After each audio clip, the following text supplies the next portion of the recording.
Hello guys, this is your friend and we are back with a new fanfic. Which is what if Naruto awakened a forbidden strength that pulled Hinata into an unbreakable bond of passion part 1. And if you enjoy this fanfic then please press the like button and subscribe to my channel for more fanfic like this. And now let's start the fanfic. Do you want to know why everyone hates you? Mizuki callously asked the orange-clad child before him. Mizuki, you can't. It's forbidden. Iruka's strained voice pleaded with the treacherous shinobi. Oh, but I think our little friend here deserves to know the truth, don't you? Began the silver-haired Chunin. The truth is, Naruto, that 12 years ago when the fourth Hokage fought the nine-tailed fox but wasn't able to kill the demon. So he did the only thing he could and sealed the beast into some stray bastard child. Being the fool that he is, the third refused to kill the demon and instead took the child into his protection while passing a law forbidding anyone who knew the truth from speaking of it on penalty of death. Said the former leaf shinobi. And do you know what, you little shit, that child was you. You are the nine-tailed fox. Mizuki finished as a malicious smile spread across his face and he and Iruka waited for the inevitable cries of denial they were certain would come.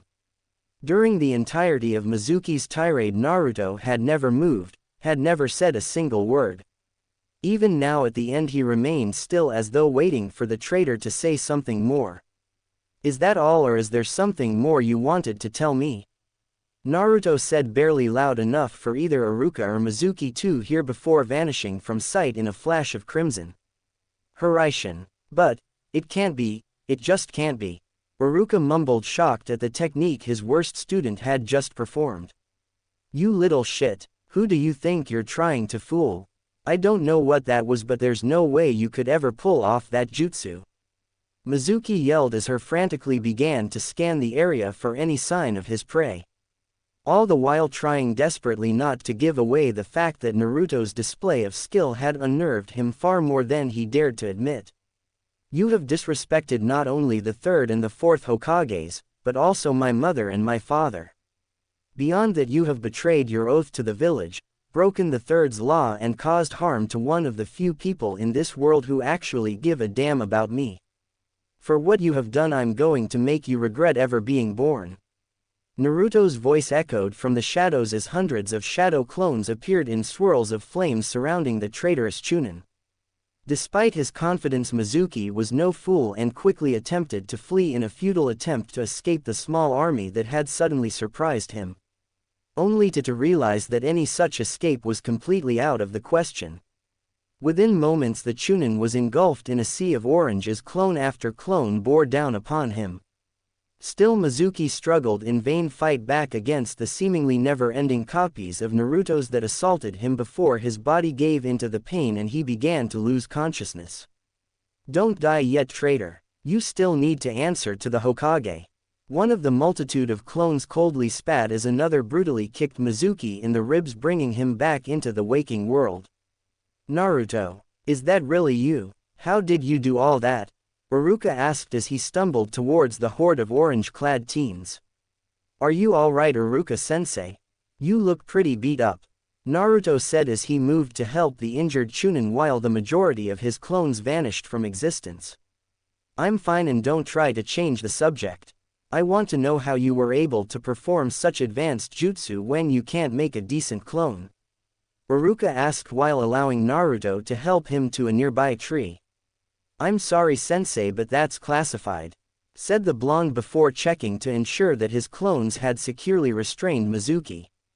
Classified? Naruto, how could anything you're capable of doing be classified? You're just an academy student. Iruka argued seconds before a team of Anbu and the third appeared from the shadows. Iruka, you will cease your questions. Naruto is not allowed to speak to anyone but myself and those I determined to be in a need to know. However, because you have seen some of his skills in practice I will explain everything to you once we're back in the village. Hiruzen said before turning his attention on the blonde. Now that is settled. Report. Hi, Hokage-sama. As per your orders I successfully stole and replaced the forbidden scroll with a duplicate before coming here to meet with Mizuki.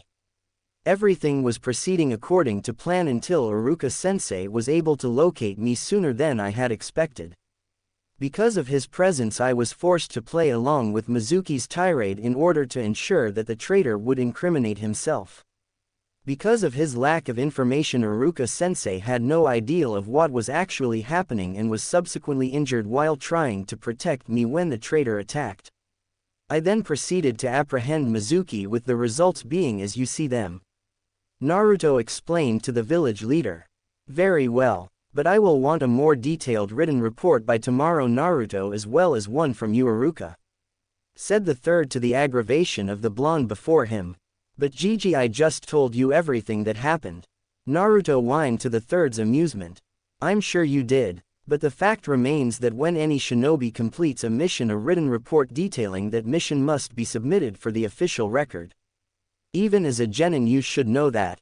Hiruzen replied as before he and the others vanished, leaving a stunned and smiling Naruto behind. Iruka, what you are about to hear is a triple S secret and not to be spoken of outside these walls. Hiruzen Sarutobi cautioned the man before him. I understand, Lord Hokage, replied the teacher. Very well then, as this secret revolves around Naruto, I will leave it to him to reveal it, Sarutobi said, signaling the blonde to begin. Thank you, Hokage-sama. Sensei, as you know, in the world of shinobi, perception and disguise can often determine if one lives or dies. However, the same can be said about everyday life as well. 12 years ago on October 10, two seemingly random events occurred.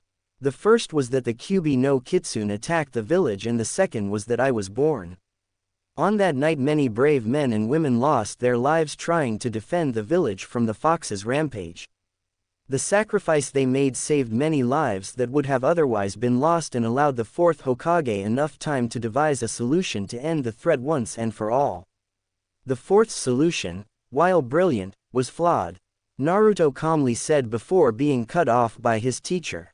How can say that? The fourth gave his life to kill the demon and protect the village. If not for him, who knows what might have happened? Iruka passionately said. Of course you're right, sensei. I don't dispute that what the fourth did was noble.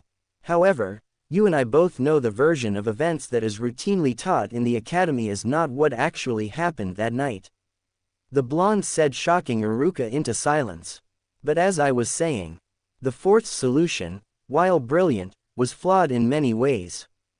First and foremost, it cost him both his and his wife's lives and condemned two other innocent souls to a life filled with pain and misery. But, I've gotten a little ahead of myself. Before you can appreciate the effect, you must first understand the cause of the events surrounding the tragedy of October 10th.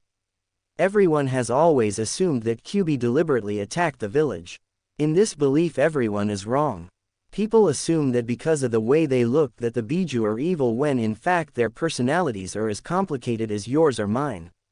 The fact is that Kyuubi did not willingly attack Konoha 12 years ago. He was tricked into doing so through the power of the eternal Mangekyo Sharingan and its wielder, Madara Uchiha. Naruto explained to the obviously confused Chunin instructor.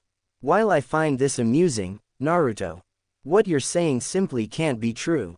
Madara Uchiha is dead. He died shortly after the founding of Konohagakure nearly 60 years ago. He's buried in the Uchiha cemetery. We have records attesting to that fact and witness statements testifying that his body was positively identified before he was buried. Iruka argued with the blonde while the third simply watched the pair while smoking from his pipe.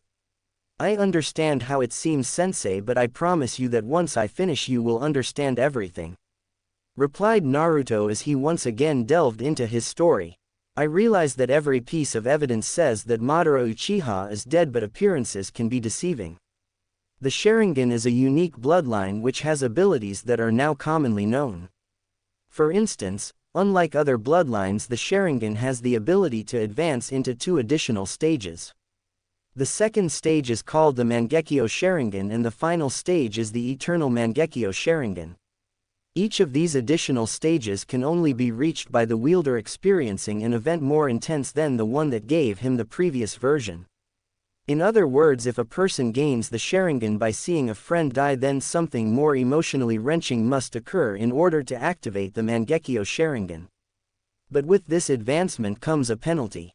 The Mangekyo Sharingan has a defect which over time causes the wielder to lose his sight unless he can gain another pair of Sharingan eyes. By doing so, the Mangekyo Sharingan transforms itself into its final form, the Eternal Mangekyo Sharingan. It is in this form that the Sharingan slows the holder's aging process, extending that person's life, bearing the onset of disease or injury. Madara Uchiha has survived up until this point because he alone possesses the power of the Eternal Mangekyo Sharingan. Alright, if what you say about the Sharingan is true, then that could explain how Madara could still be alive, but it doesn't explain how or why he would have forced the fox to attack the village. Iruka continued to question his student's version of history. Be patient, sensei. Naruto chided before resuming. If there is one trait that most Uchiha share, it is the desire for power. Shortly after Konohagakure was founded, the clans came to the decision that for the village to prosper it must be led by a single voice. Someone who not only held the respect of the people but their best interest in his heart.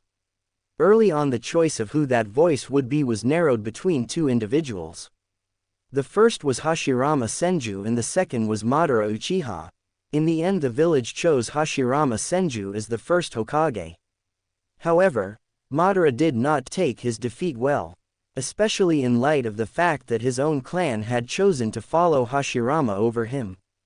Madara chose to leave the village, but not before promising to return someday to take his revenge for the betrayal he felt he had suffered. He carried through with that threat sometime later when he returned and challenged the first for the right to lead. Accepting the challenge, Hashirama met Madara on the field of battle in the place that would come to be called the Valley of the End. They fought fiercely, but Madara was no match for the strength of the first. Realizing that he had no chance of winning with his own strength, Madara chose to unleash a power that had taken him years to acquire. He unleashed the power of the nine-tailed fox. But here too Madara underestimated the strength of the first and that of his wife, Mito Uzumaki. At some point during the battle, despite the overwhelming odds, Hashirama gained control of Kyubi, and in order to grant her husband the use of the Biju's power, Mito sealed the nine tails within herself. The battle ended shortly afterwards with Madara fleeing the battleground in defeat. Time passed and both Hashirama and Mito passed on. However, before her death, a new host for the nine tails was chosen. Like Mito, the new Jinchuriki would be both the wife of the Hokage and a member of the Uzumaki clan. History, however, has a way of repeating itself, and years later Madara struck again. This time with the intent of reclaiming the power he had lost to the first and destroying the village that had twice scorned him. That was 12 years ago. Wait, if the Jinchuriki that replaced Mito was also a Uzumaki, that would mean that your mother and father are. Iruka began. That's right, sensei. My mother was Kushina Uzumaki and my father was Minato Namikaze, better remembered as the fourth Hokage of the Konohagakure. On the night that I was born, the seal that held the fox weakened due to the stress of labor. For the safety of the village, both my father and the third had prepared for this by placing her in a secret location protected by some of the most trusted shinobi of the leaf. Yet despite all their precautions, Madara found their location and struck when the seal was at its weakest. Ripping Kyubi from my mother, he proceeded to set it loose upon the village. Enraged, confused and under the power of Madara's eternal Mangekyo Sharingan, Kyubi carried out the Uchiha's bidding. And had it not been for my father, Konohagakure might have been destroyed that night. However, the fourth was nothing if not prepared for any eventuality. After ensuring that his family was safe, he engaged Madara alone. They fought and eventually the Uchiha was again driven off.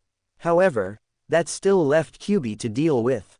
Understand, if it had not been for the fact that she had just given birth, my mother would have been able to retrain and reseal the Biju back into herself. With that option no longer available, my father did the only thing he could to stop Kyubi's rampage. He and my mother made the decision to seal the fox into me. They had hoped that at least one of them would survive the attempt, but realized that chances were that they would both die trying to seal the demon. Because of that realization and a bit of quick thinking on my father's part, they were both able to leave me with a final message before their passing. It is through those messages that I know what really happened 12 years ago. Naruto said, pausing to let Iruka come to terms with what he had said. How can any of that be true? If you were the fourth heir, then there's no way the people would have. I mean the village would have. Iruka tried to make reason out what he had been told. Iruka, calm yourself. Everything Naruto has said is indeed the truth. He is the son of Minato Namikaze and Kushina Uzumaki. And events occurred exactly as he stated. The third interjected, causing the scared-nosed teacher to simply nod before slumping back into his seat. For a time the room remained silent as Naruto and Hiruzen waited for whatever would come from Iruka next. Lord Hokage, like nearly all of those who are old enough to remember, I knew that the fox was sealed within Naruto, but I had no idea about his parents. With his parents being who they are, why wasn't his lineage made public? His life could have been so much better, so much happier. Iruka asked the aged village leader. I can't tell you how many times I considered revealing the truth, Iruka. But the simple fact is that both Minato and Kushina had enemies that if they discovered that Naruto was their son would stop at nothing to kill him to gain some sense of revenge against his parents. Explained Hiruzen. But surely, the people would have treated me exactly the same way they have for the past 12 years. Naruto interrupted. It's just as I said before, sensei. Perception and disguise can often determine if one lives or dies. The people wouldn't care whose son I am. For them I will always be the reincarnation of Kyuubi. Not that it really matters anymore. Naruto said as he started to leave. Wait, Naruto, what do you mean it doesn't matter anymore? Iruka asked, halting in his step and turning to face the two men in the room. What I mean, sensei, is that as of today they'd be right. The blonde said before his body erupted into crimson flames and he vanished from sight. Without a word about what had just happened, the third turned and stared out into the village. Iruka, until I tell you otherwise, what happened here tonight is still classified. Yes, Hokage-sama, the Chunin replied as he prepared to leave the office. And Iruka, make sure to add Naruto's name to the list of graduates and assign him to Team 7. Hiruzen calmly ordered. Of course, Lord Hokage, Iruka replied without question. Hinata nervously waited for Naruto to arrive. She had only been there a few minuets before beginning to worry that the boy of her dreams had changed his mind about meeting her. After all, why would he want to be with her? It wasn't as if she had anything to really offer him. She was, after all, according to the entirety of her family, a pathetically weak failure. And as everyone knows, weakness was something best to be avoided. He deserves better than me. I'm just like father says, a failure that will never amount to anything. I should just leave now so he doesn't have to feel obligated to hang around someone like me. Hinata belittled herself as she slowly started to walk away. Never one to be late, especially for something he was looking forward to. Naruto had been watching Hinata for the past few minuets. He could clearly see that the girl was worried about something. Most likely that he was not going to show up for their date. Not that he thought of himself as some irresistible catch, but rather because he knew Hinata almost as well as she knew herself. After all, it wasn't as though he wasn't aware of her feelings for him. Hell, he had known how she felt 6 years ago. But back then there was no way he could risk being with her.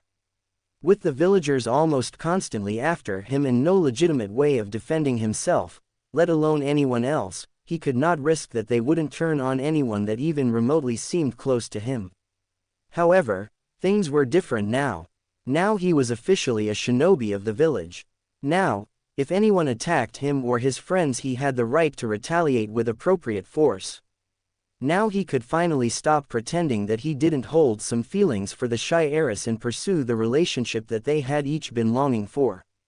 Hey Hinata, Naruto called out as he jogged up to the departing Hyuga. I hope that I didn't keep you waiting too long. Our sensei took over 2 hours before he finally showed up, only to spend 15 minuets telling us about another test we have to take tomorrow. Naruto said in an over-exaggerated huff in the hopes of bringing a smile to his date's face. No, Yuri. GHT on time Naruto-kun.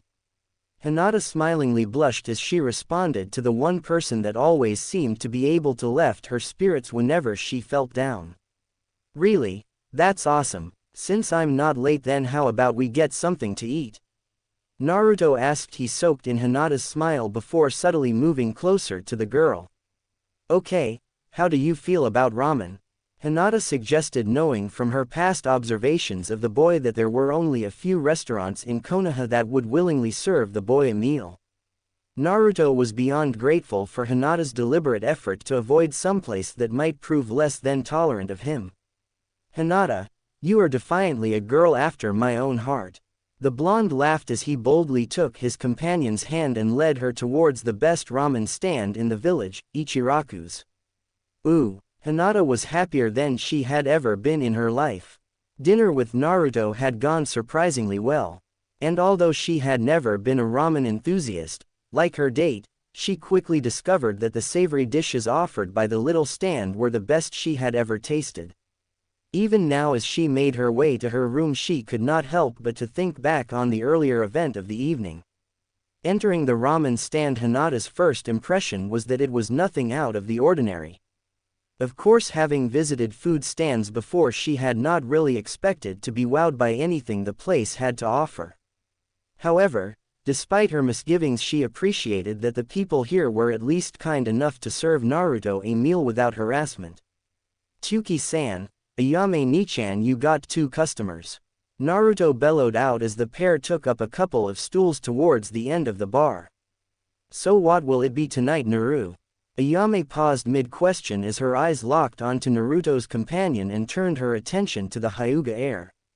And who's this you have with you, Ototo? Your girlfriend, perhaps? The waitress questioned, much to the embarrassment of both Hinata and Naruto. Cut it, Nei-chan. Can't you see you're embarrassing her?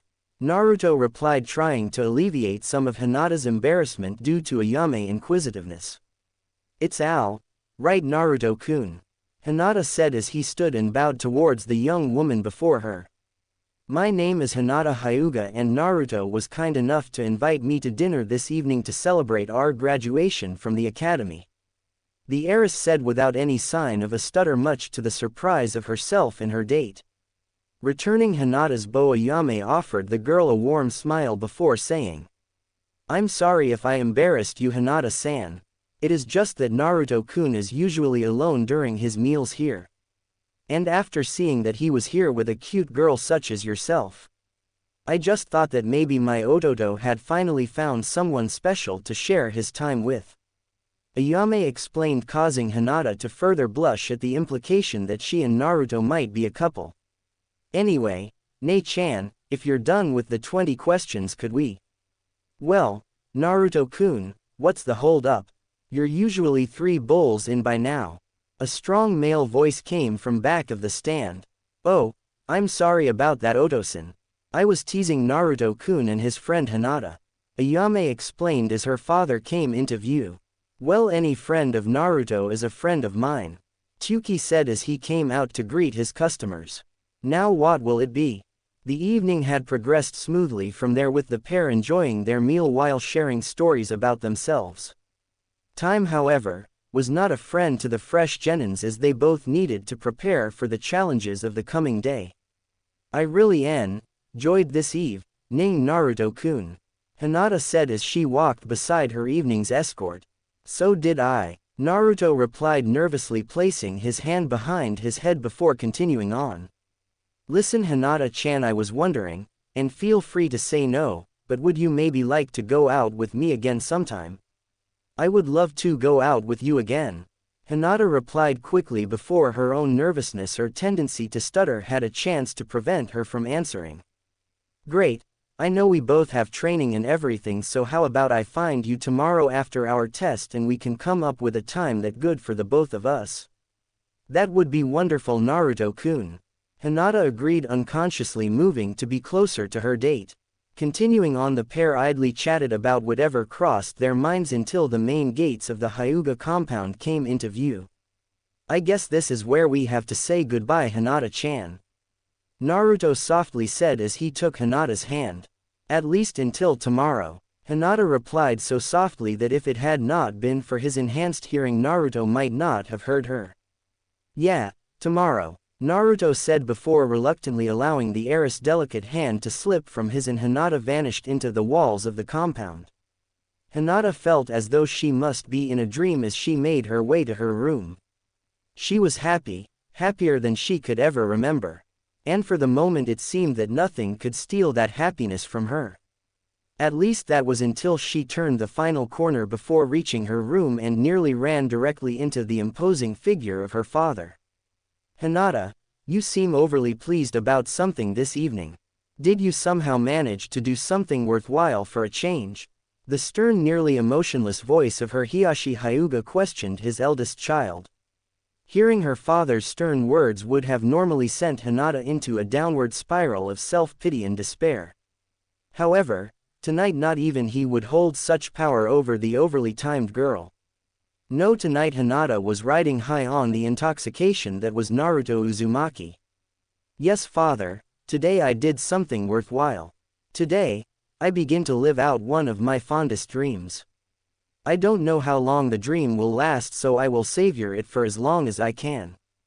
Because I know that my dream will not last forever. So before I do something to drive it away or you do something to poison it, I will hold onto it and be happy for however little time I might have. Hinata spoke with a voice that was an unnatural mixture of happiness and despair before slightly bowing and entering her room for the night. Ooh. Standing before the third Hokage, Kakashi Hatake looked as though he had just went toe-to-toe with the Shinigami himself. Kakashi, mind explaining what the hell happened to you? Hiruzen asked while contemplating the man's appearance. With all due respect, Hokage-sama, was it because I was late for the Jonin meeting the other day? Did I do or say something to offend you somehow? I mean, if I did, I humbly apologize. The copy ninja asked, confusing the village leader. Kakashi, I've had a long day, and as you can buy the stacks of papers on my desk, it isn't anywhere near being over with. So if you wouldn't mind being a little less obtuse and just tell me what the hell the going on, and maybe I can do something about it. Hiruzen barked before taking a long draw from his pipe to calm himself. Kakashi wasn't sure if he should laugh or cry after hearing the third's response. On the one hand, it was obvious that the old man honestly had no idea what he had been talking about. However, the fact that the Hokage was so blind to the situation was both humorous and terrifying. Forgive me, Lord Hokage. I was unaware that you did not know the extent of the situation. As you know, I was assigned to be the Jonin sensei for Team 7, consisting of Sasuke Uchiha, Sakura Haruno, and Naruto Uzumaki. Began the masked shinobi. Yes, I know all that. I'm the one that gave you the assignment. Now for the last time, tell me what has happened. Replied the third while growing just a little bit irritated with the speed of the Jonin's story. Of course, Hokage-sama. Kakashi quickly returned. As you know, today myself and the other Jonin instructors administered the required test to determine if the genin were actually ready to begin training in the field. For my test, I decided to use the bell test. The copy ninja explained as his thoughts drifted back to the morning's events. Ooh, Kakashi watched the members of Team 7 with a deep sense of foreboding. In the hour that he had been observing them, they hadn't done anything but ignore one another. Well, that's not entirely true. Sakura had been constantly speaking to the Uchiha and asking him for dates, which he either refused or paid no attention to. Sasuke had been constantly studying Naruto, who had not been paying attention to either of the others. A fact that somewhat had the Jonin slightly confused. Naruto's reputation as a loud-mouthed prankster was well established throughout the village. So much so that whenever or wherever a loud commotion was heard within the leaf, one could be sure that Naruto's name would come up regardless of if the boy had anything to do with the disturbance or not. So watching the most hyperactive person the leaf had ever produced simply sitting under a tree doing absolutely nothing was mind-boggling. Still, for Kakashi, stranger things had been known to happen. Of course, he was hard-pressed to name one offhand, but he was sure that given enough time he would be able to come up with one or two. But then, the enigma that was Naruto was something best left to a later time. Deciding that forcing them to wait for him for 3.5 hours was long enough, Kakashi dramatically appeared in a puff of smoke before his students. "You're late," Sakura shouted, turning to glare at the masked Jonin. Kakashi for his part simply waved off the pink-haired harpy's outburst and motioned for his students to stand before him. "Now that we're all here, I'll get right to the point of today's exercise. As you know, in order to become a genin of Konohagakure you must first pass the academy graduation exam. However, in order to actually be accepted as a shinobi of the leaf you must prove that you are ready to lead the life of a shinobi. It's one thing to understand the theory of what it is to be a ninja and something entirely different to actually be one," Kakashi explained as he carefully watched the children before him. "With that said, the test that I will be giving you is called the bell test. As the name implies, it involves the 2 bells I have here. Your objective is to do whatever you have to in order to capture one of these bells. The only rule is that you must have captured a bell before noon today. Fail to do so and you will be sent back to the academy for remedial education. Beyond that, you may use anything you can to accomplish the task at hand. My only advice to you is to come after me with the intent to kill, or you won't stand a chance of succeeding. But, sensei, if we attack you like that, won't you get hurt?" Sakura asked, genuinely concerned for the older mon's safety. "Sakura, I'm sorry to be blunt, but the fact is that you are all genins. Despite what training you might have had, I doubt any of you could come close to seriously harming me. However, by coming at me with the desire to kill, it will ensure that you hold nothing back and give your very best," Kakashi explained to the girl as though she was an infant. "Now, unless there are any other questions, you may begin." The masked ninja finished as each of his potential students dashed off into the surrounding woods before taking out a small orange book from his pouch. "Well, at least they're smart enough not to just attack head-on." "Ooh," Naruto grumbled to himself as he moved silently towards his teammates. Before Kakashi had finished explaining the conditions of the test, he had figured out that the real purpose of the exam was to show that the 3 of them could work as a team. He had hoped that, considering he was partnered with the so-called brightest students of the year, that his teammates would have come to the same conclusion. Unfortunately, he had been sorely mistaken. "Guys, hold up. I think I understand what this test is about and what we need to do in order to pass it," Naruto whispered as he settled in beside the last Uchiha. "Please, keep your opinions to yourself, as if either of us would give a damn about what a dummy like you thinks." Sakura dismissively spat towards her blonde teammate. "Personally, I don't care what either of you think about anything. And as for you, Dobi, you were a failure in the academy and you're still a failure. Just because you changed your cloths and got lucky against Kiba doesn't change a damn thing. A failure will always be a failure. So before Kakashi sends your sorry back to the academy, take a seat and watch while I'll show you how a real ninja works." Sasuke lashed out against the mere ideal that either of his teammates might have something to contribute to his accomplishing the goal at hand. From the beginning, Naruto had known that it would not be easy to work with Sasuke and Sakura. With Sasuke's superiority complex and Sakura's fanatical devotion to Sasuke always guiding their actions, it was unlikely that they would be able to form a cohesive unit. But, then again, that was expected. After all, this was their first day as genin. Before they could ever be considered a team, they would have to first learn to work together. However, the response that Naruto had received just by suggesting that he had some insight into their current dilemma was more than enough to show the blonde that his teammates had closed their minds to the possibility of working together before the test had ever begun. And that close-mindedness was something that he could not tolerate from people that his life might depend upon. "I know that I'm not perfect, but, at least I was willing to try and work with you bastards. Despite my personal feeling, I choose to put the team and the mission first because you know what? That's what we're supposed to do as Leaf Shinobi.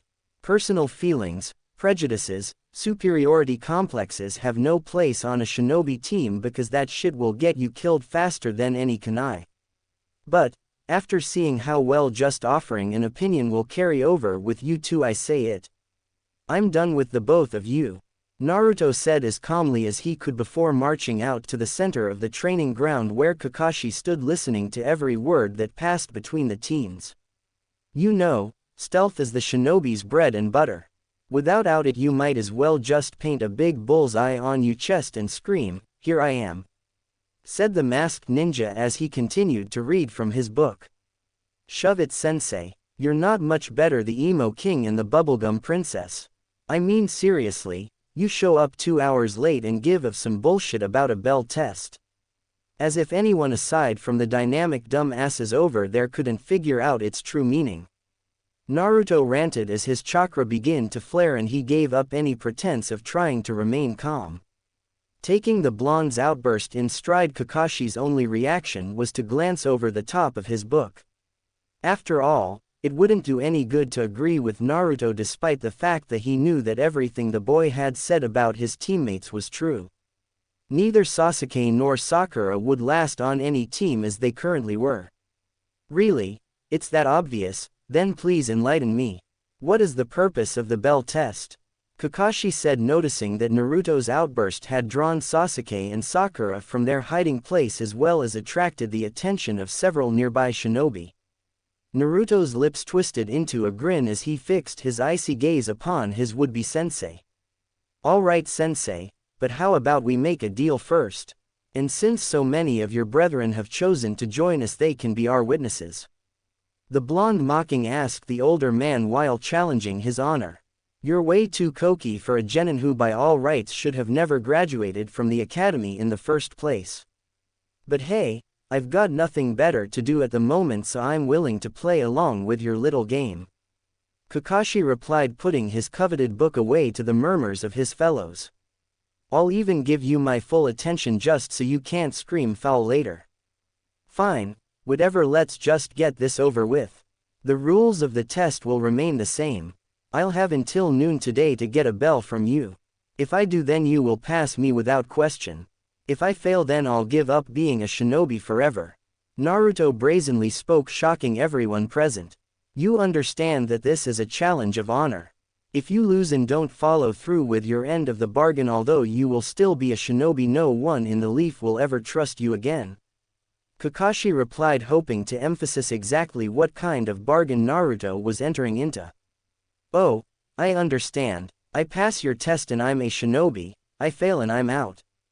The blonde smirked as he answered back. Truly, Kakashi did not want to accept the boy's offer. But, with so many of his fellow ninja watching, he felt he had no choice but to do so or lose the respect of his fellows. "Very well then, Naruto. I accept your conditions. It is now 11, you have 1 hour to capture a bell and prove that you understand the purpose of this test. You may begin at any time," the copy ninja said, knowing that without his teammates to support him the boy had already failed. "All right then, allow me show you what the bell test is all about," the blonde said as 2 unknown shinobi appeared at Naruto's side. "Foul," one of the many spectators cried out with the appearance of the newcomers. "This contest was supposed to be between yourself and Kakashi-senpai." "No, Naruto is within his rights," Kakashi quickly responded. "You and your friends can start any," huff, the copy ninja tried to say before a powerful blow to his stomach launched him towards a growth of trees. Quickly recovering, Kakashi managed to avoid slamming into the trees by twisting himself midair and landing several feet away from where he had began. Looking back towards his starting point, the copy ninja was shocked to see his student with his fist extended and a dangerous smirk gracing his lips. "Sensei, a word of advice. Underestimating me will get you killed," the blonde shouted as he and his team vanished from sight. Watching the trio vanish, Kakashi began to worry and search for the chakra signatures of his opponents only to find those of his remaining students. "Shit, I don't know about the others, but Naruto is a genin. There's no way he should be able to conceal his chakra to this degree," Kakashi thought as he dashed off towards the woods. "I don't think so," a female voice yelled out before a 20-foot-tall wall of ice began to form in Kakashi's path and dozens of ice and bon flew towards the man. Forced to dodge the incoming needles, Kakashi continued towards the nearly formed wall while quickly performing a series of hand signs and saying, "Fire style, big flame bullet," causing a giant bullet-shaped flame to fly from his hand and slam into the ice wall. "You'll have to do better than that, little man," a male voice screamed from Kakashi's side as a metal staff slammed into the masked ninja, sending him flying back towards the center of the training ground. Righting himself once more, Kakashi swore under his breath. He was in trouble and he knew it. Whoever Naruto's teammates were, they had some very impressive skills. But more importantly, they were an unforeseen wild card.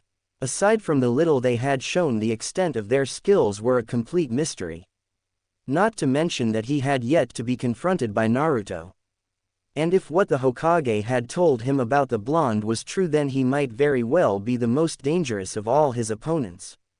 "If I don't do something to turn things around, I'm not going to make it through this," thought the masked ninja as he began a new set of hand signs before calling out, "Earth release, earth shaking palm." Striking the ground, the area surrounding Kakashi violently exploded, scattering earth in every direction and revealing Naruto's female teammate. Surprised that the girl had been able to get so close to him, Kakashi quickly reacted and rushed to deal with the apparent ice user. "Anri!" Naruto's voice rang out before a dozen golden chains erupted from the ground to first ensnare then slam the masked ninja back to the earth as the blonde appeared to catch his partner. Kakashi cried out as the chains holding him faded, leaving the man in small body-size crater. "How the is this happening?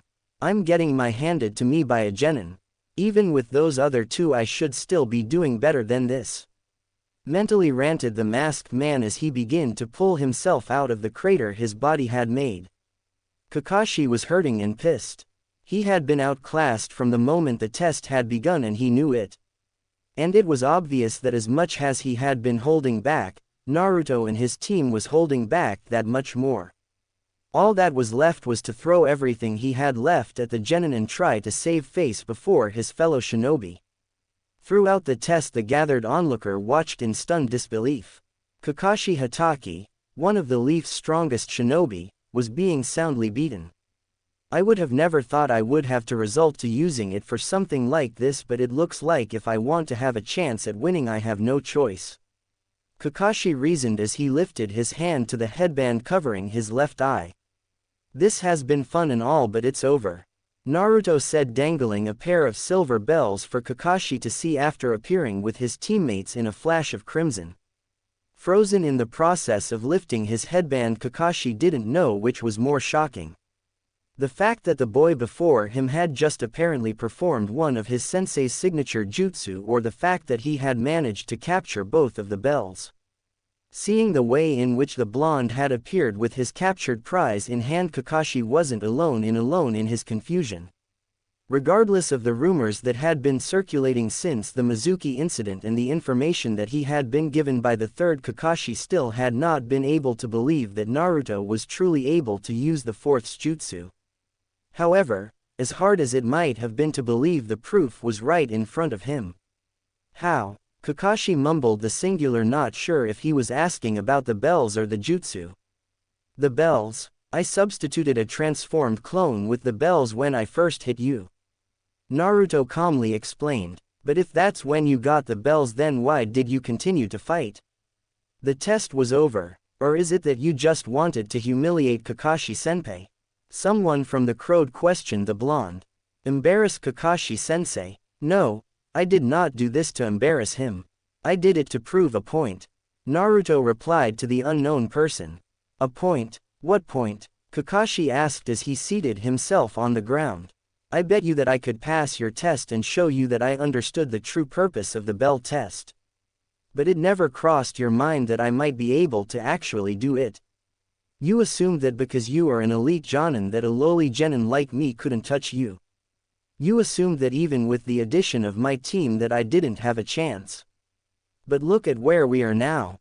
You're on you after getting you tail handed to you by single genin and a couple of shadow clones," Naruto defiantly said as his team vanished from existence.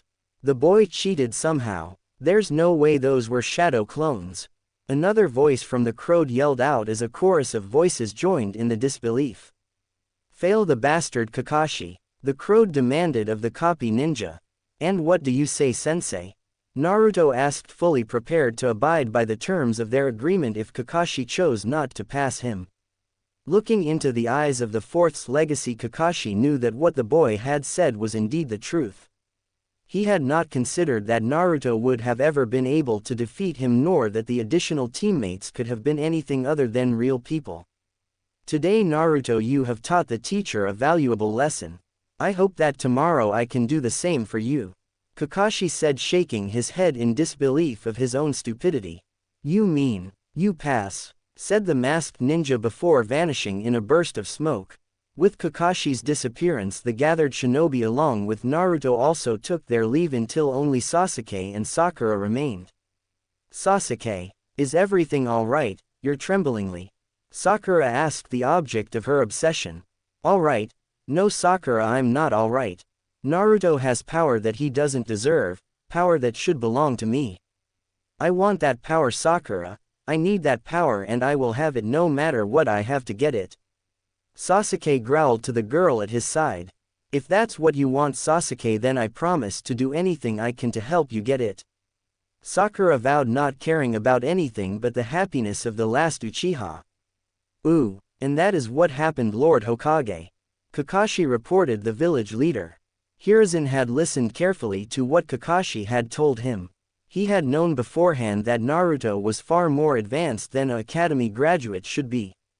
But he honestly had no idea that the boy's skills were so advanced as to allow him to create clones capable of the feats Kakashi had described.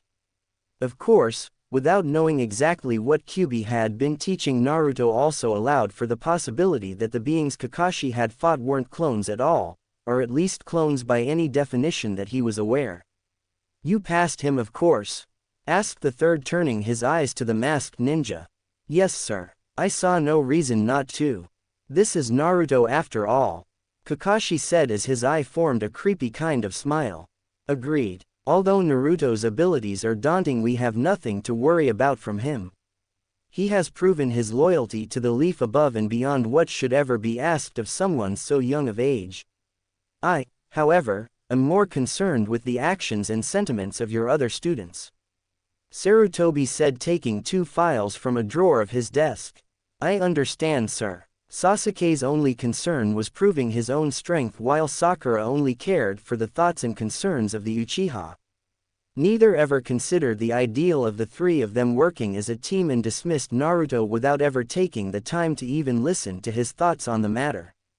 A fact that forces me to conclude that neither are ready to begin field training, Kakashi stated. Breathing deeply, Sarutobi read over the files of the 2 genin in question. It wasn't the first time that the old Fire Shadow had heard the arguments Kakashi presented. It in fact been a running topic of many of the duo's academy instructors, along with the repeated recommendation that both children either be held back or dropped from the program. But the fact that Sasuke had somehow become a favorite of the civilian council and that Sakura's mother was a prominent member of said council prevented such prudent actions from being taken. What is your decision concerning Sasuke and Sakura? The third asked. The fact that they ignored a teammate who had information that could have assisted them during the test, refused to work with said teammate, and did nothing while said teammate successfully engaged the enemy and completed the mission are not actions befitting a Leaf Shinobi. Therefore, it is my decision that both Sakura Haruno and Sasuke Uchiha be returned to the academy for remedial education. Kakashi solemnly replied. Nodding his head in agreement, Sarutobi took a stamp from his desk and firmly pressed its singular word across Sasuke's and Sakura's files.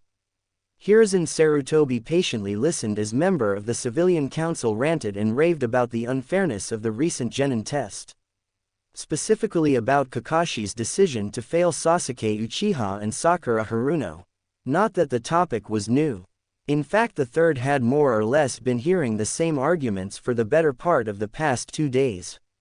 Lord Hokage, how can you allow this travesty to occur? Aritomo Hideyoshi questioned from his place at the council table. And what travesty would that be, Hideyoshi-san? replied the third, already knowing where the merchant's question was leading. What travesty! What travesty! Why, the travesty of allowing two of our most prominent genins to be wrongfully punished for the actions of another. The travesty of allowing a person who by all rights should never have been allowed to enter the academy to wear the honored symbol of our village. The merchant spoke fervently as members of the civilian council rose in a show of support.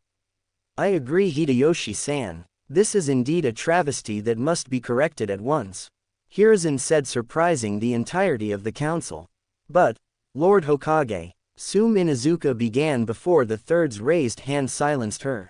For the better part of 2 days I have been besieged by the constant complaints and accusations of members of this council. And frankly I am sick of it.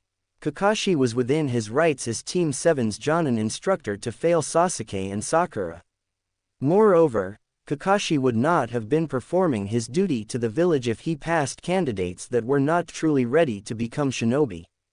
However, in this one instance I am willing to make a compromise.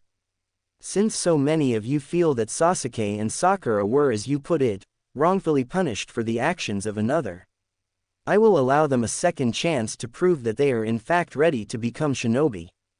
Tomorrow they will report to Training Ground 7 where they will retake the bell test. However, this time Kakashi will not be the one to administer it. Instead he, along with myself, Hiyashi Hyuga, Might Guy, and Shikaku Nara, will observe and judge their performance. After which we will determine if they will be allowed to pass or be sent back to the academy. Hiruzen explained to both the delight or annoyance of various members of the council. My lord, whereas I agree with your decision to allow Sasuke and Sakura to retake the test, may I ask why have you chosen the people you have to judge their performance epically, considering that Kakashi already failed them once? Also, why does that group not contain any members of the civilian council? And finally, if Kakashi is to be one of the judges, then who will administer the test? Sake Haruno asked. The men I have chosen were done so for specific reasons. Hiyashi, Shikaku and Guy were chosen because they have no personal stake in the outcome of the test. Kakashi was chosen because depending on the outcome he will be their sensei. And myself because I am the Hokage and say so. As to your second question, I didn't choose a civilian because civilians are not shinobi and could never properly judge a test for shinobi. However, to be fair, I will allow a select few non-shinobi to witness the test. Sarutobi replied to the pink-haired council member. And the administrator of the test? Hideyoshi asked, hoping that it would be someone that he might be able to influence in order to garner a favorable outcome. Ah yes, the administrator. I had been considering who would be best to fill this role when the ideal candidate came to mind.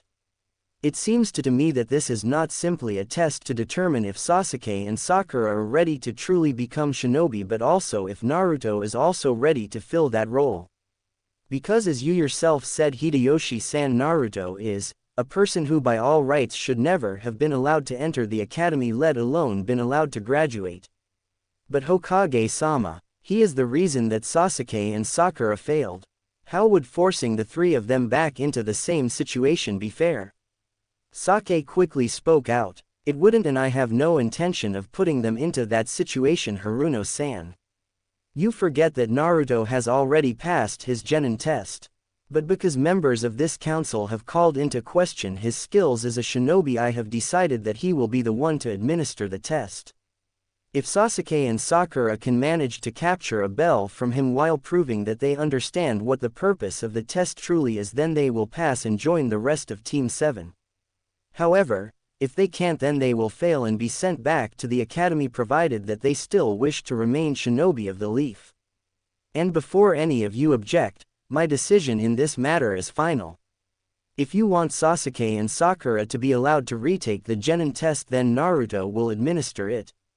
Otherwise they will return to the academy for remedial education or leave the shinobi corps altogether. Sarutobi finished as the civilian side of the council exploded in outrage. Hokage-sama, be reasonable and allow the Genin to be given the test by a more qualified person. As you said yourself, the boy is only a Genin. Don't you think that Asama or perhaps Choza Akamichi would be a better choice as administrator? Hideyoshi asked, hoping to change the mind of the third. Did I stutter a moment ago? Were I not clear when I said that my decision was final? The only way Uchiha and Haruno will retake the Genin test is if Naruto administers it. If the council has a problem with this, you are free to withdraw your petition, which of course will mean that Kakashi's original decision to fail the pair will stand and they will be sent back to the academy. Hiruzen calmly stated as he leaned back into his seat.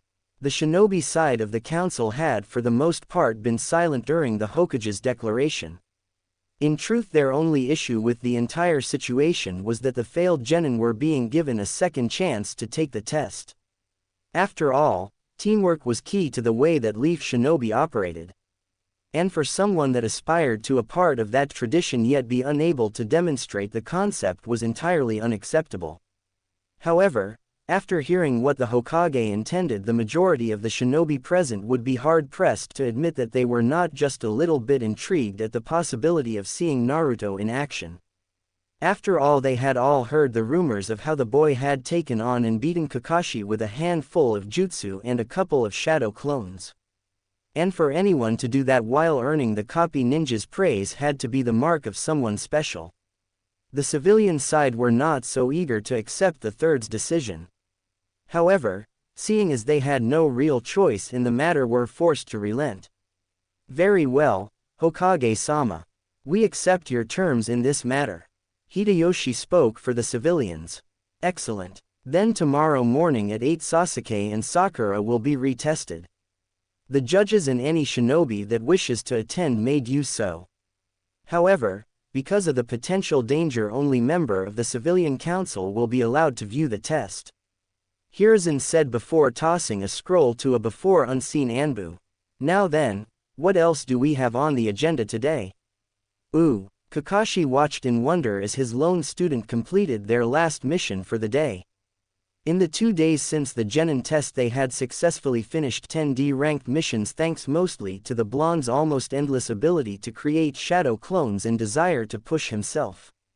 That's enough for today, Naruto.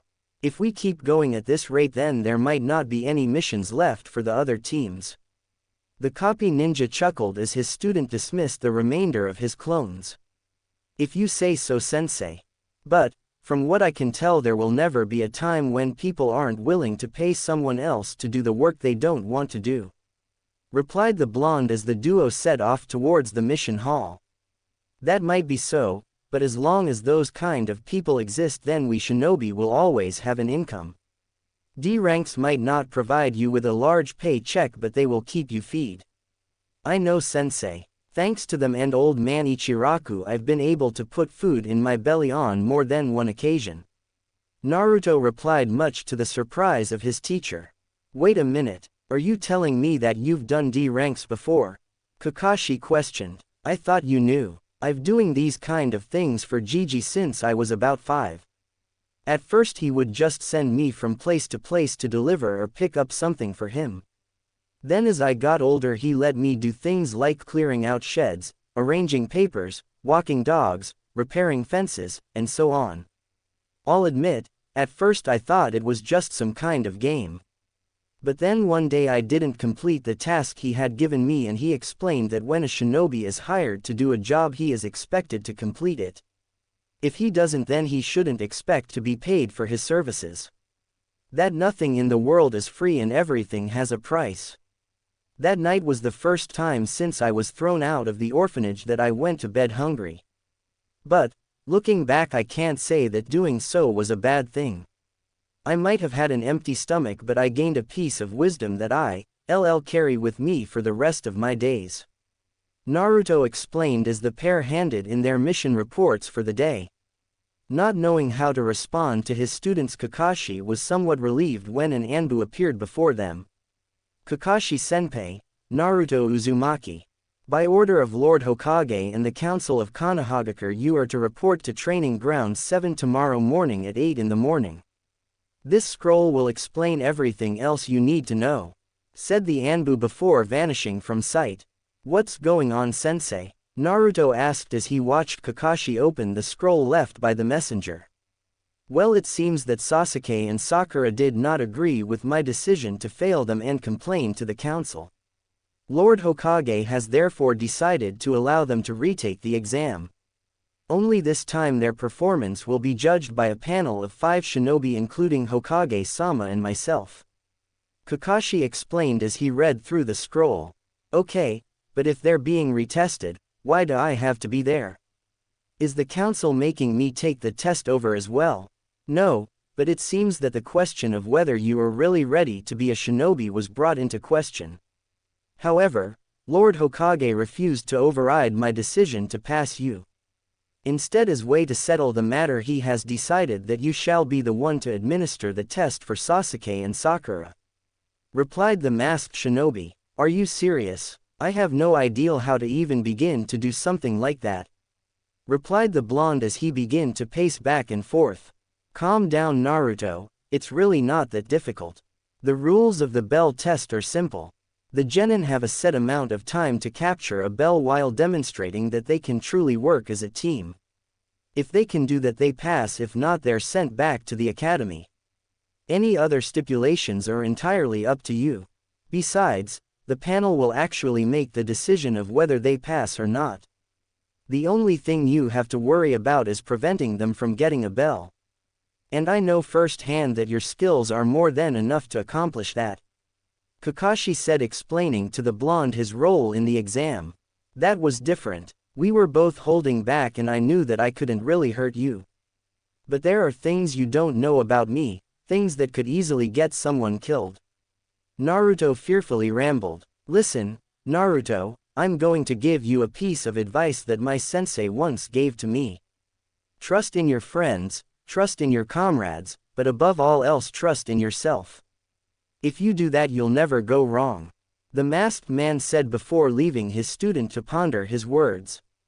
Ooh, this is troublesome, Shikamaru mumbled as he and the rest of Team 10 approached the outskirts of the training ground. Get over it, Shika. We're going to watch Sasuke-kun put that loser in his place once and for all. After all, who is he to go around trying to make Sasuke look bad? Ino said, causing her teammates to give her a sympathetic glance. Ino, I'm not sure how or when this ideal started that Sasuke was some kind of great shinobi, but I can tell you that it's not true. I've watched everyone in our class and I have more than a good idea of what everyone is capable of. Sasuke is strong, I won't deny that, but he is nowhere near Naruto's level.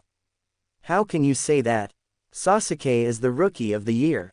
Ino angrily replied. It's too troublesome to try to explain it to you, so I suggest that since you took it upon yourself to drag us all here, that you watch the outcome of this event very carefully and decided for yourself what the truth really is. Please, Shikamaru, you give that bastard way too much credit.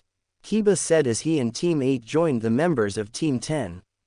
You're the last person I thought would doubt Naruto's strength, considering what happened the day we were assigned teams. Shikamaru said, turning towards Kiba and his team.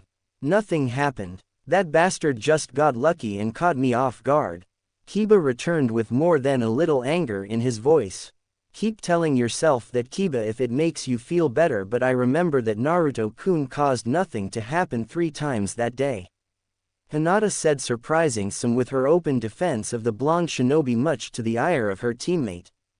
Enough. If you want to know which one is stronger, then pay attention. It looks as if Lord Hokage is about to begin. Kurenai said, silencing the genin.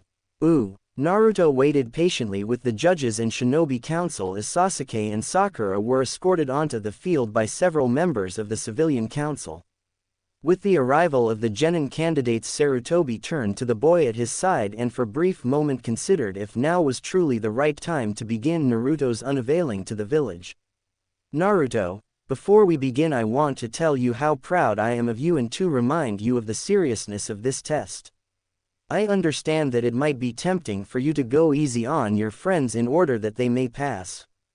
But, I want you to remember that allowing genin to pass who are not ready for the lifestyle required of shinobi will do nothing but hasten their deaths. The third spoke solemnly to the blonde before him. I understand, Gigi, and I can assure you that I have no intention of going easy on either Sasuke or Sakura. If they wish to become genin, then they will have to earn it the same way we all had to. Naruto replied, bowing towards the Hokage and gathered council members before moving to the center of the field. In the days since the first genin test, Sasuke had allowed his anger to fester like an untreated wound. The fact that he, an elite Uchiha, had somehow failed the test to begin with was laughable, but then to be further debased by being allowed to retake it was an insult to his pride that he simply would not tolerate. After all, how could he fail at anything? He was a Uchiha, the very best of the best. No, he reasoned that if he had failed it was only due to the incompetence of those around him. Specifically the blonde bastard who had supposedly passed that which he could not. Of course, Sasuke could not deny that Naruto was stronger than he had once believed. His battle against Kakashi was proof of that. Not that it mattered, Naruto's strength would prove to be nothing in the face of a Uchiha's. Yes, before this day was done he would show the doubter of his greatness exactly how wrong they were once he returned Naruto to his rightful place, licking the dirt from the boots of his betters. Honored council, noble judges and fellow shinobi. We are gathered today in response to a petition issued by members of the Civilian Council for the retesting of Genin candidates Sasuke Uchiha and Sakura Haruno.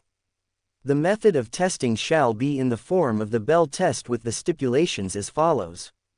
The outcome of the test will be decided by a panel of senior shinobi consisting of Lord Hokage Hiruzen Sarutobi, Hiyashi Hyuga, Shikaku Nara, Kakashi Hatake, and Might Guy. The administrator of the test is to be Genin Naruto Uzumaki. A nameless Chunin announced before returning to his place near the judge's podium.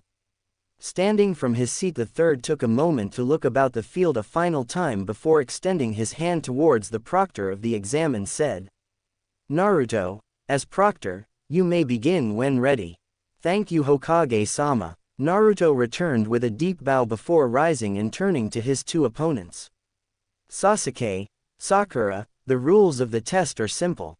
Your objective is to retrieve one of the two bells I have secured to my waist within the allotted time.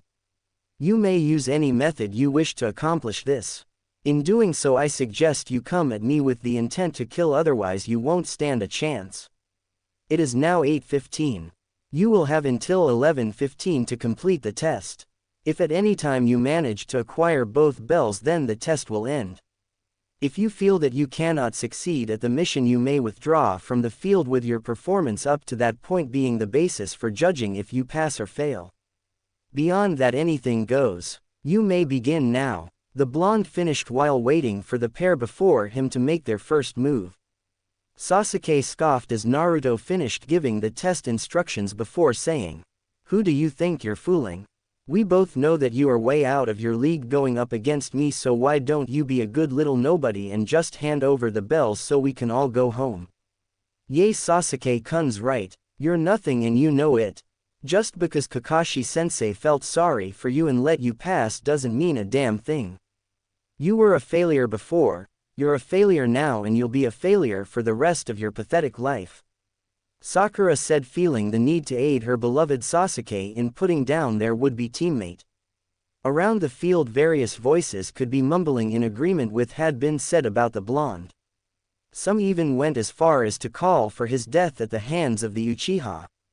Yet despite all that was said, there remained those that could only pity the fools that held so much faith in a boy and his misplaced dreams of grandeur. Naruto in the meantime appeared as though he had not even heard their words. It wasn't, after all, that he hadn't heard the like before, or for that matter far worse directed at him. "If all either of you can do is hurl blunt insults, then I would suggest that you give up now, because the world of shinobi has no place for weaklings such as you." Naruto responded as he continued to wait for the pair to actually do something. "Fine then, never say that I didn't try to spare you from being embarrassed," Sasuke said as he rushed towards Naruto with a kunai drawn, intent on ending the blonde with a single strike.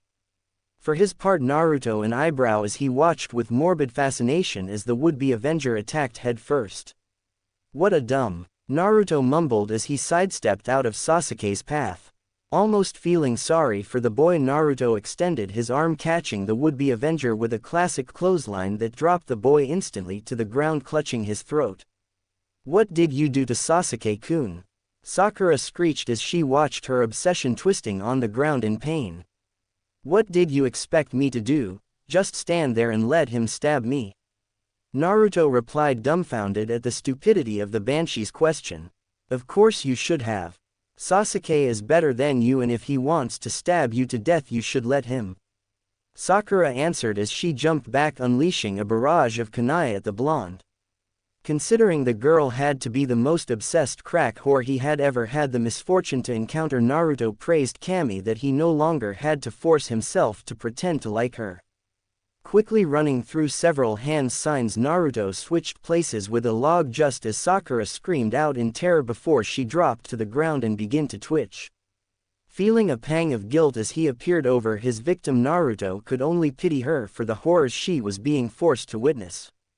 Although genjutsu would never be his strongest attribute, he was more than capable of casting a few of the lower level ones, and the demonic hell viewing technique was the best in his limited arsenal. Ooh! Around the field, shinobi and civilian alike stood in awe as the village pariah easily evaded and countered everything that the supposed best of the year had to offer. "Well, Ino, anything to say about your precious Sasuke-kun now?" Shikamaru asked, only to have his question answered with silence. Ooh, it had only taken a few minutes to deal with Sakura, but that short time had been enough for Sasuke to recover. "I've had enough of you. Fire style. Phoenix flower jutsu." The Uchiha yelled as drew in his breath and released dozens of small fireballs that hurled their way towards Naruto. "I'm impressed you can handle this level of jutsu," Naruto said as he vanished, causing the fireballs to crash harmlessly into the ground. "However, I'm afraid that it's time I brought this to an end." "Chains of the underworld," finished the blonde, slamming his hands to the ground, causing several golden chains to appear and ensnare the raven-haired boy. "Bastard, when I get loose I'm going to kill you," Sasuke ranted as he uselessly struggled against the chakra chains. "Struggle all you like, Sasuke, but as long as I have chakra then those chains will remain in place," Naruto replied before turning towards the judges for a verdict. "All right, Naruto, we've seen enough, you can release them." Kakashi spoke for the group as they moved closer together in order to deliberate. Wasting no time to comply with his sensei's order, Naruto turned to Sasuke and snapped his fingers, causing the golden chains to fade from existence before moving to free Sakura from the effects of the genjutsu. However, as soon as his back was turned, Sasuke lunged for the blonde with kunai in hand. "Naruto-kun!" Hinata screamed as she dashed from her place with Team 8, hoping to intercept Sasuke's cowardly assault. Yet even as she pushed herself to reach them in time, she knew she would never make it. However, in accepting that fact, Hinata's resolve hardened into cold, unbreakable steel. Should the Uchiha succeed, then he would not live long enough to enjoy his victory. She would avenge her beloved by ending the life of the one that had taken his. Fortunately, Hinata's warning proved to be enough as Naruto quickly dropped into a sweeping kick that unbalanced Sasuke and sent him crashing towards the ground. Seizing the advantage, Naruto shifted positions enough that he was able to launch his right foot into the Uchiha's chin and send him flying backwards before sliding across the field in an unconscious heap. "Are you all right?" Hinata worriedly asked as she at last made it to Naruto's side. "Thanks to you, Haim. If not for your warning then things might have turned out differently," the blonde replied as he drew the Hyuga heir closer before placing a tender kiss upon her cheek, causing the normally timid girl to fold herself closer into his embrace. "Secure Sasuke and wake up Haruno," the third angrily yelled, approaching the pair of embracing teens. "Are you all right, Naruto?" "Yeah, I'm fine. The bastard never touched me thanks to Hinata." "Very well then. I want you to report to my office this afternoon along with Kakashi. I need to speak with you about the future of Team 7. Sarutobi said before returning to the other judges. "Now then, with that bit of added entertainment taken care of, I will announce the decision of the judges. It is with a heavy heart that I must formally announce that Sasuke Uchiha and Sakura Haruno have failed to meet the standards that are required of Leaf Shinobi upon obtaining the rank of Genin. To this end they are hereby stripped of their Genin rank and ordered to return to the Shinobi Academy for remedial education until such time that the instructors there feel that they can once again fulfill the duties of a shinobi. This decision is final and no argument will be heard in regard to the decision that was made here today. With that said, you are all dismissed, said the third, much to the annoyance of the civilians and still loyal Uchiha supporters. I'm happy to see that you are both here on time, as I need to speak with you about the future of Team 7. As you know, with Sasuke and Sakura's failure to pass the Genin test for a second time, they have been relieved of their Genin rank and returned to the academy for remedial education. This, however, creates the problem that without them Team 7 is left shorthanded. Under normal circumstances, the remaining Genin would simply be put on hold until a new batch of Genin graduated and the empty slots could be filled. However, after seeing what Naruto is capable of, I feel that it would be a disservice to both him and the village not to have him on active duty. Therefore I have made the following decisions. First and foremost, Kakashi, because I cannot justify having a Jonin of your caliber assigned to instruct a single student, you have been reassigned as the captain of a new team that will be designated Team Kakashi. Your team will consist of 1 permanent and 2 rotating members and will carry out those missions which I deem vital to the village.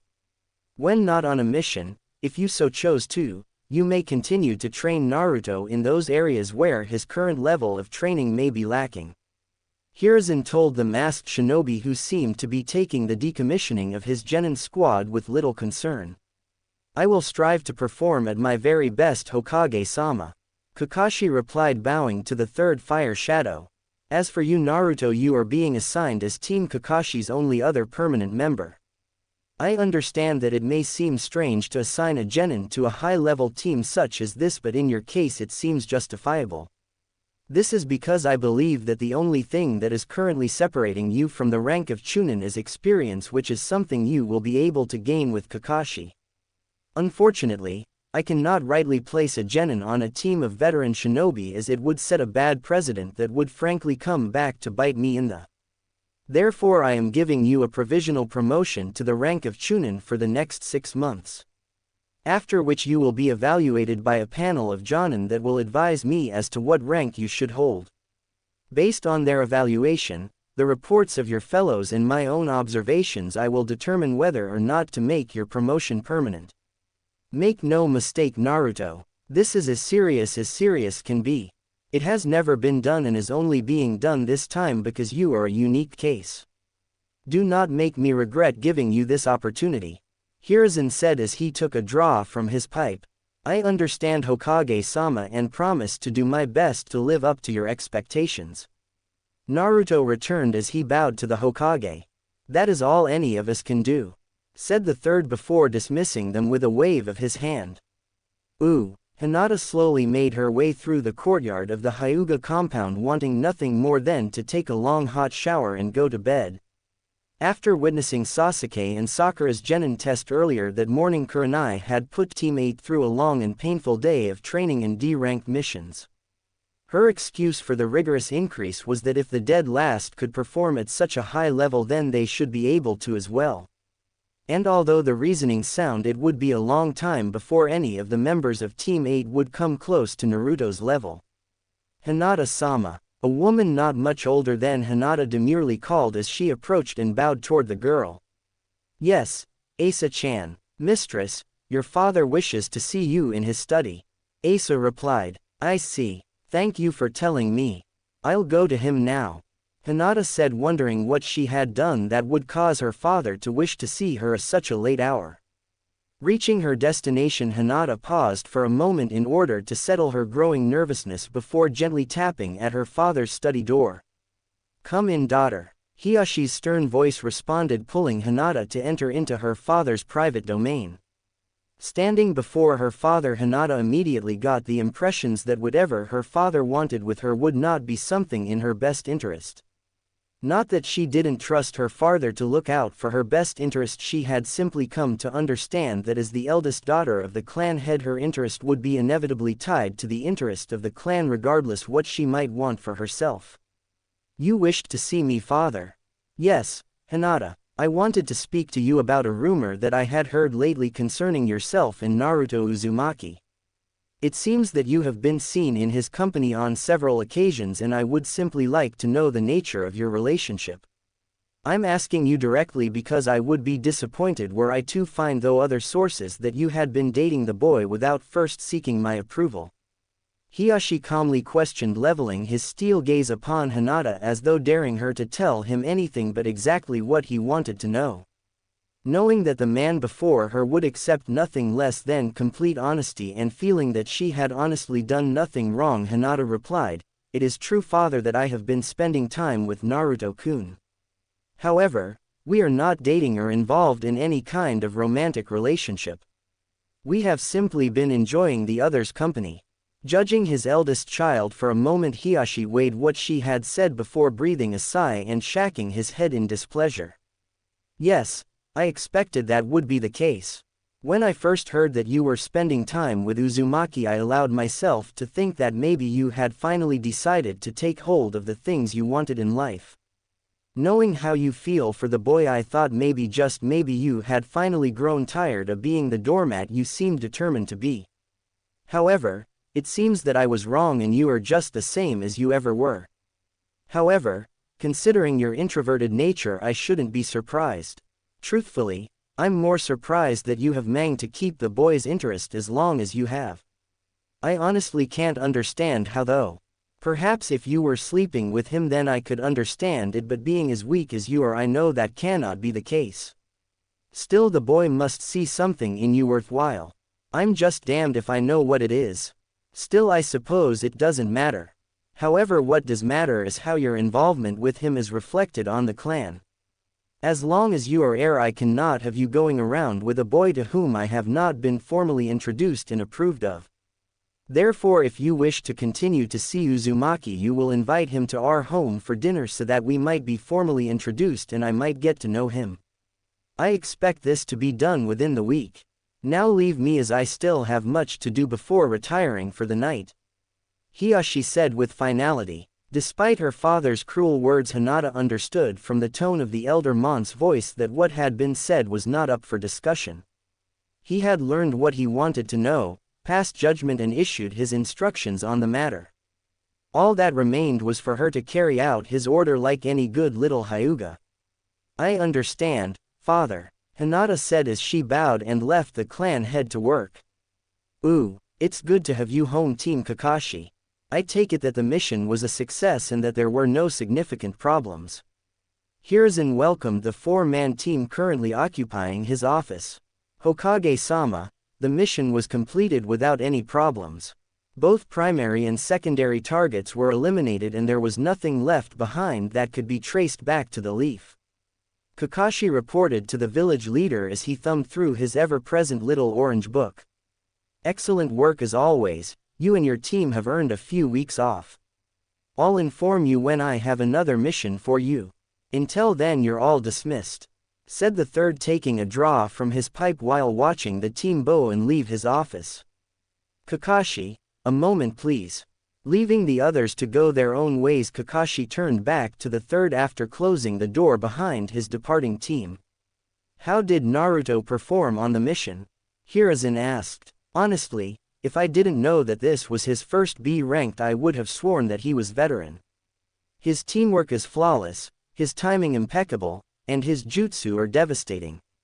Whether that's due to the 2 months of training we went through or his prior training with Kyuubi, I couldn't say. All I know for sure is that given all that he has shown he is capable of, I don't believe that he has shown a tenth of what he can really do," Kakashi reported. "I see. Then given what you have seen, how would you grade him?" Hiruzen asked the copy ninja. "Lord Hokage, based only on what I have witnessed and have been told by my team, I would have to say that Naruto is at least at the level of a Jonin. However, if I'm honest about what I believe the boy is capable of, then I would have to classify him as a Class S shinobi regardless of what rank he holds." The masked ninja truthfully reported to his superior. Thank you, Kakashi. I'll take what you have said under advisement. You're dismissed, Sarutobi said, turning away from the masked man in order to ponder the ever-growing question of Naruto Uzumaki. Sarutobi slowly read over the report of Team 8's progress since they were first activated. Over the course of 2 months they had successfully completed 37 D-ranked missions varying from catching Tora to in-village escort and guard duty. As a team they had proven that they could work well together and had proven that they were ready to move beyond the relatively simple tasks that D-ranks offered. Kurenai, I would like to commend you and your team for the excellent work you have been doing. Thank you, Hokage-sama. It is our privilege to serve, replied the crimson-eyed woman as she and her team bowed to the village leader. Based upon your exemplar record, I feel that Team 8 might be ready for a more challenging assignment. Therefore, Kurenai, if you feel that your team is ready for it, I would like to offer you your first C-ranked mission. Glancing towards her charges, Kurenai could see that they held a mixture of eagerness and apprehension at the prospect of the higher-level mission. However, as their sensei, she knew that as a team they were more than ready for the challenges that such a mission would offer. Thank you for the opportunity to further prove ourselves, Hokage-sama. We will gladly accept the mission. Kurenai answered. Very well then. Iruka, send for the client, Sarutobi said, turning to the scared Chunin as he took out the scroll with the mission details. After a few moments' wait, an older gray-haired mustached man entered the room carrying a half-empty bottle and looking as though the one he held was not his first.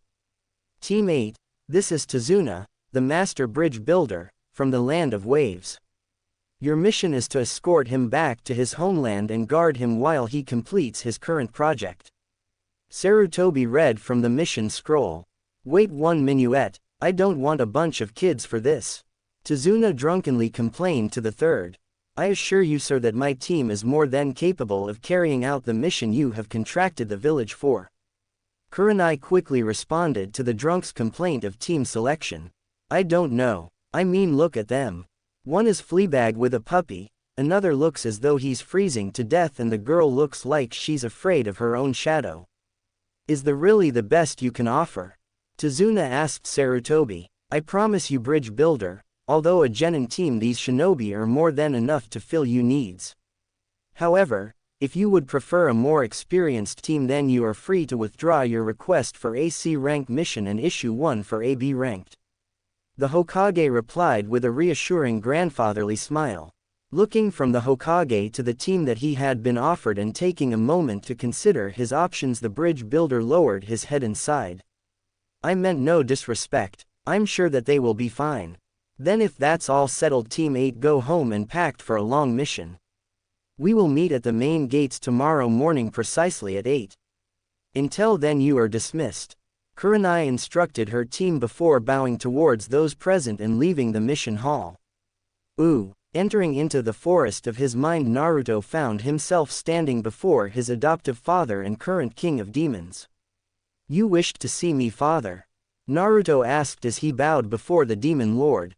Yes, my son. I sense that soon you will gain your fourth tail, and the power that will come with it will be unlike anything you have experienced so far. However, because of the training you have received thus far, it will not be anything that you will not be able to control and quickly master. I mention this because with your ascension into a four-tail you are ready to begin the first phase of your training to become the next Vulpine Sage.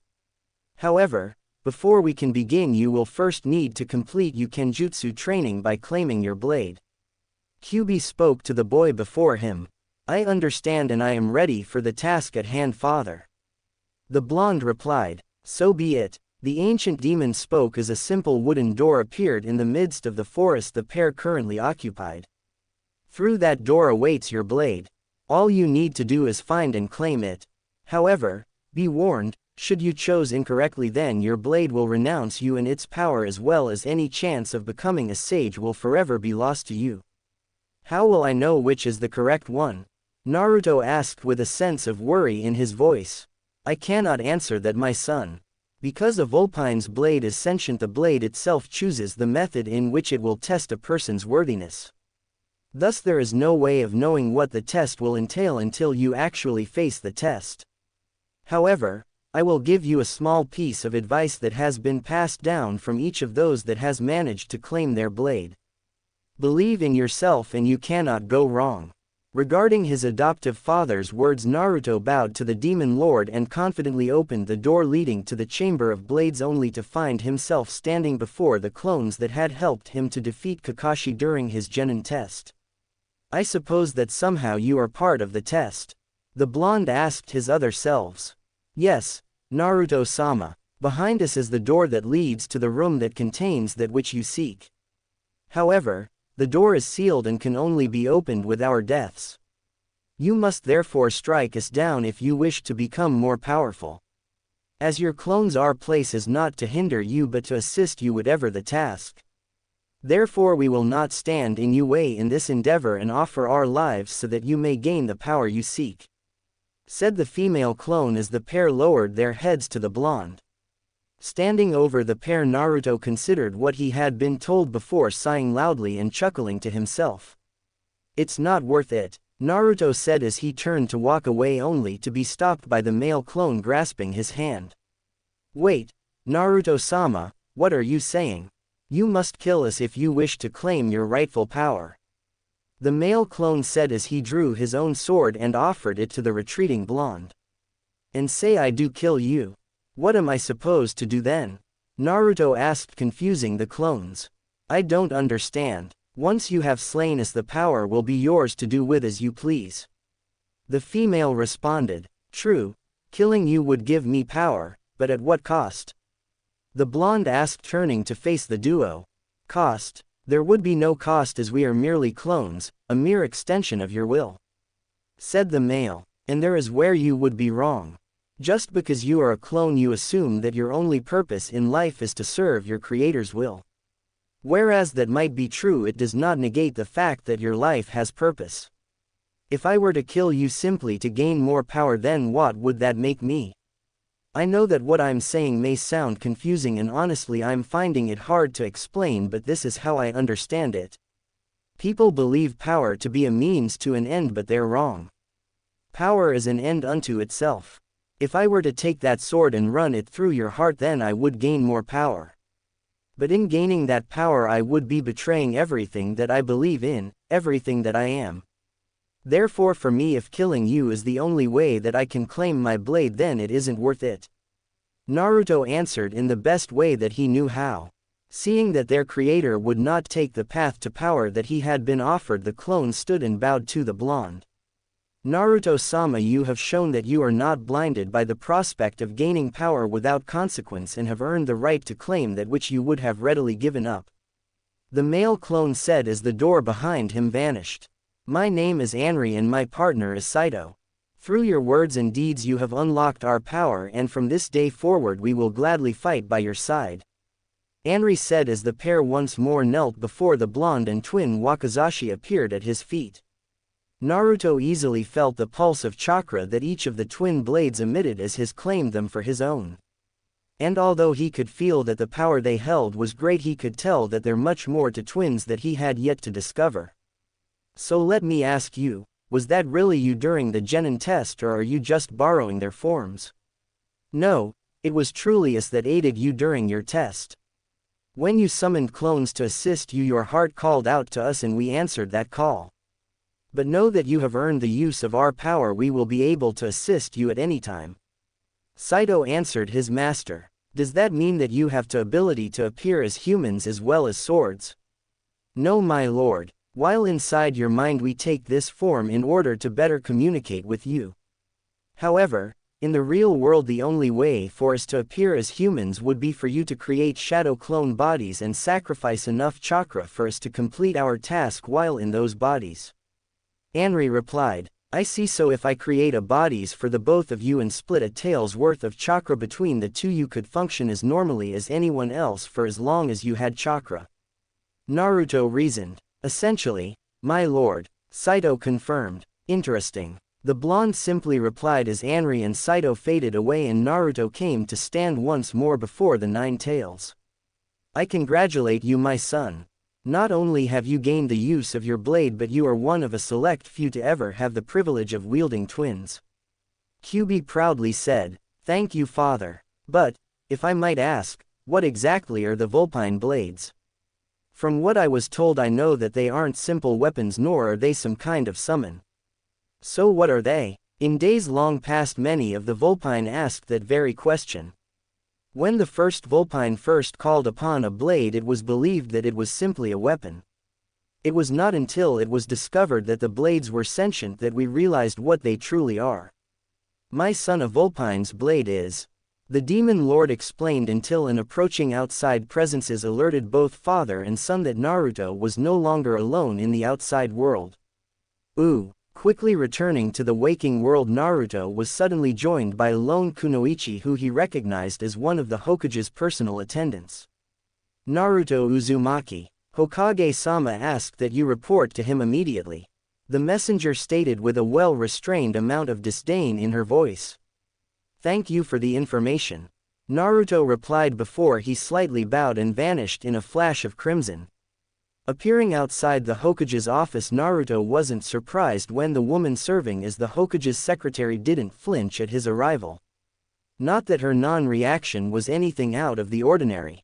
After all, she had faithfully served in the position for a number of years and had become well acquainted with the blonde's antiques. "He's waiting to see you, Naruto-san, you may go right in," the woman said, never turning her attention from her current task. "Thank you, Amy-san," the blonde returned as he was passing through the office doors. "You wanted to see me, Gigi? Good. Naruto, you're here. A situation has arisen that demands a prompt response. Given the situation, I would normally send a more experienced shinobi to deal with this, but as chance would have it, you are the only one available at the moment. However, I am aware of your abilities, and based on the reports of Kakashi and several others, I am sure that you can handle anything that might come up. With that said, 7 hours ago Team 8 deployed on a C-ranked escort mission to the Land of Waves. Roughly an hour ago we received a report from Kurenai stating that while en route the team was attacked by a pair of B-classed Rouge shinobi that were apparently targeting the client. During the ensuing battle, Team 8 managed to eliminate the enemy and as of now has chosen to continue with the mission." Sarutobi told the blonde before him. "Do we know who the enemy shinobi were?" "Yes, Kurenai identified them as the Demon Brothers, Gozu and Maizu. They were known associates of the A-class missing nin Zabuza Momochi, better known as the Demon of the Hidden Mist. Because of their involvement, I have reclassified the mission as A-ranked. Unfortunately, I do not believe that either Kurenai or her team are capable of dealing with this situation on their own. Therefore, for the duration of this mission, I am promoting you to the rank of Provisional Jonin and ordering you deploy immediately. Your orders are to rendezvous with Team 8 and analyze the situation.